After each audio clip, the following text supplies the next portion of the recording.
लुबना बेगम जो खुद backless gown पहने खड़ी थी, वानिया को देखते साथ ही उनकी आंखें खुली थीं। गुस्सा था उनकी आंखों में। वो नहीं, गुस्सा नहीं, शायद हकारत थी, जैसे किसी ने उनके कीमती लिबास में टाट का पैबंद लगा दिया हो। आज तो कम से कम अपना ये दुपट्टा उतार कर आ जाती। ज़रूर मेरा और अपना मजाक बनवाना है। और उन्होंने अपनी आवाज़ कम करने की रत्ती बराबर भी कोशिश नहीं की थी। पता नहीं क्या शौक़ है इसको हर वक्त माई बनने का। और ये जुमला उन्होंने हंसते हुए अपने साथ खड़ी सब औरतों को कहा था। वो उसको सबके सामने बावर करवा देना चाहती थी कि वो टाट का पैबंद ही है उनके दरमियान। और वो जो सबसे मिलकर अभी खड़ी ही हुई थी, हैरान रह गई थी। इस अचानक हमले के लिए वह तैयार ना थी। आंटी इसको कुछ ना कुछ बोलती रहती थी, लेकिन ऐसे सबके सामने भरी महफिल में उसका ऐसे मजाक उड़ाना वो उसके लिए तैयार ना थी। चेहरे पर कई रंग आकर गए थे। उफ, एक इसकी ये दुपट्टा लेने की आदत। उन्होंने साथ खड़ी औरत को कहा था। स्टेटस तो ऊंचा हो गया था, लेकिन सोच नहीं हुई थी, है ना? लग रहा है अभी नमाज पढ़ने जा रही है। साथ खड़ी औरत को भी शह मिली थी और उन्होंने लुकमा दिया था। और वो अभी इस धचके से निकल रही थी कि क्या जवाब दे सके सबको, किस तरह रिएक्ट करे। आप जितने भी सिक्योर हों, जितने भी कॉन्फिडेंट हो, इस तरह भरी महफिल में अगर आप पर चोट की जाए तो दिल तो दुखता है। एक ही लाइन, एक ही बात बार बार उसके जहन में गर्दिश कर रही थी।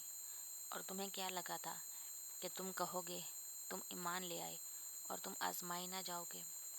और उसकी आंखों में आते आंसुओं को उसने सतह पर पहुंचने से पहले ही अंदर उतारा था।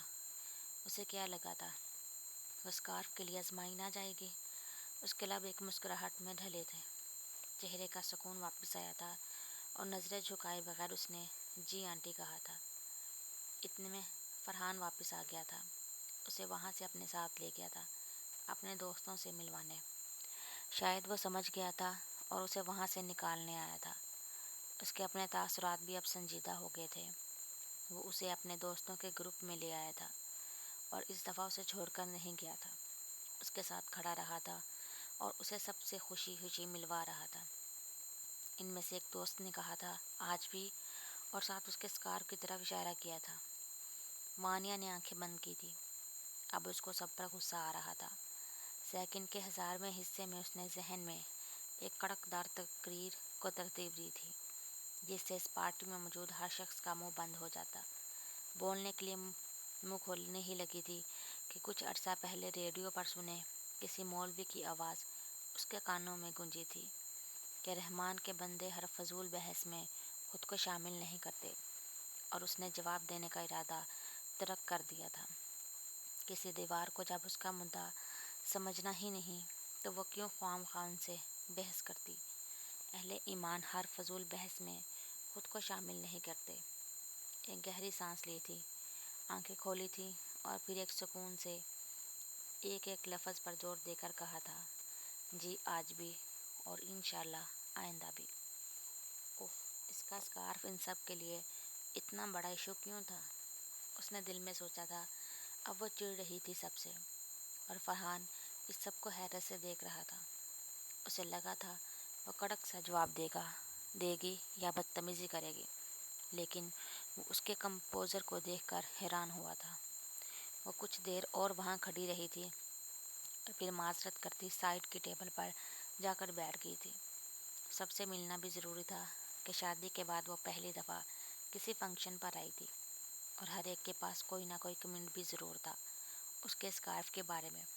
और वह खंदा पेशानी से एक मुस्कुराहट के साथ जी कह देती थी, लेकिन जी में इतनी मजबूती ज़रूर होती कि अगला बंदा उसके बाद कोई जुमला न कह पाता।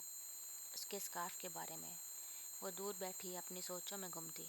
स्टेज की तरफ नाच गाना, शराब, शबाब सब चल रहा था। उसने अपने इर्द गिर्द एक नज़र दौड़ाई थी। कौफत मज़ीद बढ़ी थी। वो इन लोगों में फ़िट नहीं होती थी और वो होना भी नहीं चाहती थी। वो ऐसे माहौल के लिए बनी ही नहीं थी। वो इनसे मुख्तलिफ थी। वह कभी इन जैसी नहीं बन सकती थी और उसे इस वक्त से खौफ भी आया था कि अगर वो कभी इन जैसी बन गई, اس نے ایک نظر اسٹیج کی طرف ڈالی تھی۔ وہاں ڈانس فلور پر دولہا کھڑا تھا اور اس پر پیسے پھینکے جا رہے تھے۔ ایک سیکنڈ میں لاکھوں کے نوٹ پھینکے جاتے اور وہ وہاں موجود ویٹر وغیرہ دوڑ کر ان لوگوں کے پیروں میں سے وہ نوٹ اکٹھے کرتے تھے۔ کیا پیسے کی اس سے زیادہ نہ قدری ہو سکتی تھی؟ کیا انسان کی اس سے زیادہ بے عزتی ہو سکتی تھی؟ لوگ کسی عظیم بادشاہ کی طرح نوٹ پھینکتے اور لوگ جانوروں کی طرح ان پر ٹوٹ پڑتے۔ یہ کیا تھا؟ یہ کون سی ڈگر تھی؟ اس نے بیزاری سے نظریں موڑ لی تھی اور سامنے فرحان پر پڑی تھی۔ فرحان بھی اس کی ہی طرف دیکھ رہا تھا۔ نظریں ملنے پر وہ مسکرایا تھا اور اس کی بیزاری کافی حد تک کم ہوئی تھی۔ ایک یہ شخص اور ایک یہ ماحول، کیا وہ اس شخص کے لیے اس ماحول کو برداشت کر پائے گی؟ اور اس سے پہلے کہ دل اس پر مہر لگاتا، اس کا دماغ جاگا تھا اور اس رشتے کی سچائی یاد کروائی تھی۔ اس کی بیزاری واپس آ گئی تھی۔